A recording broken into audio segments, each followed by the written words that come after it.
আপনি বলতে চাচ্ছেন চারদিকে শূন্য এবং একদিকে সেটা বের হয়ে যাবে সেটা চারদিকে শূন্য না। বিজ্ঞানী নিউটনের মহাকর্ষ সূত্র ভুল।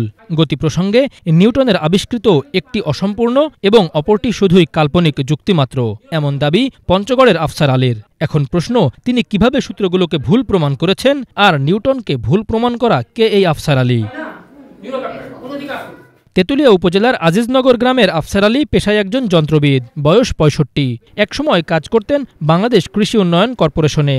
তার দাবি, নিউটনের মহাকর্ষ সূত্রটি ভুল। এছাড়া বিশ্ববিখ্যাত ওই বিজ্ঞানীর গতির ৩টি সূত্রের মধ্যে দ্বিতীয়টি পরিপূর্ণভাবে সঠিক, বাকি দুইটির একটি আংশিক সঠিক, অপরটি কাল্পনিক যুক্তি ছাড়া কিছুই নয়। ব্যাখ্যায় তিনি বলেন, বিজ্ঞানী নিউটনের অভিকর্ষ বল এবং বিজ্ঞানী গতিসূত্র এই দুইটার ভিতরে দ্বন্দ্ব দেখা যায়।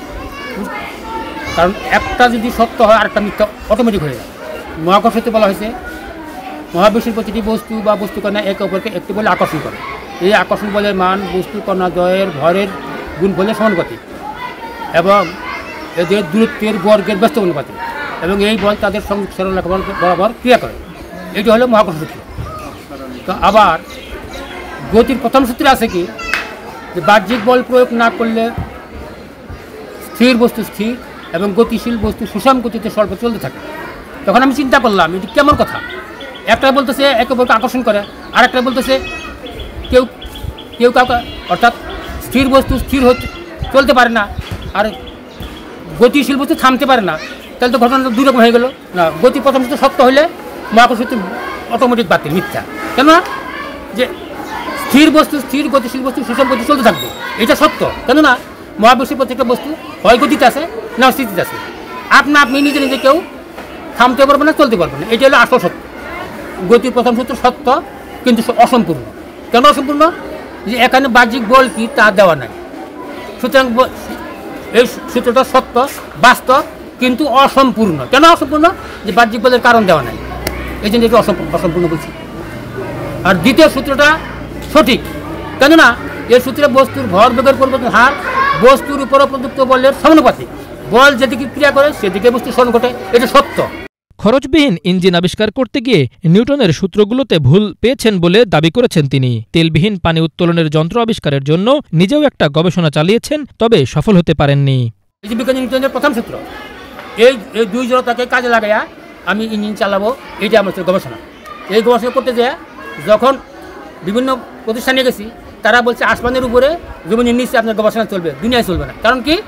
যা মহাকর্ষ বল আছে, এই বল বাধা দিবে, বায়ুর চাপ এত বেশি বাধা দিবে, সুতরাং আমরা বল চলবে না। তখন আমি চিন্তা করছি মহাকর্ষ বল কী, গতি সূত্র কোনটা সূত্র, এবং বায়ুমণ্ডলের চাপ কী, এইটা আমি গবেষণা করি। আমি যখন গবেষণা করতে যাই তখন মনের ভিতরে ধাক্কা লাগে। প্রথম ছিল কি, আমি বিয়ে ডিসি চাকরি করতাম, ডিপ টিউবওয়েল পাওয়ার এবং যন্ত্রবিদ ছিলাম।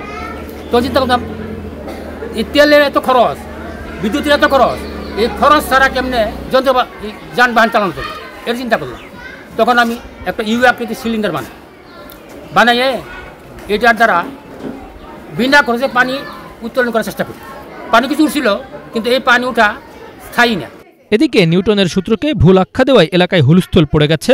শিক্ষার্থীরা বলছেন, বিজ্ঞান কাল্পনিক বিষয়কে বিশ্বাস করে না। বিজ্ঞান পরীক্ষা নিরীক্ষার বিভিন্ন ধাপ অনুযায়ী কাজ করে, তারপর সেটা বিশ্বাস করে। তৃতীয় সূত্র ভুল প্রমাণ করেছেন।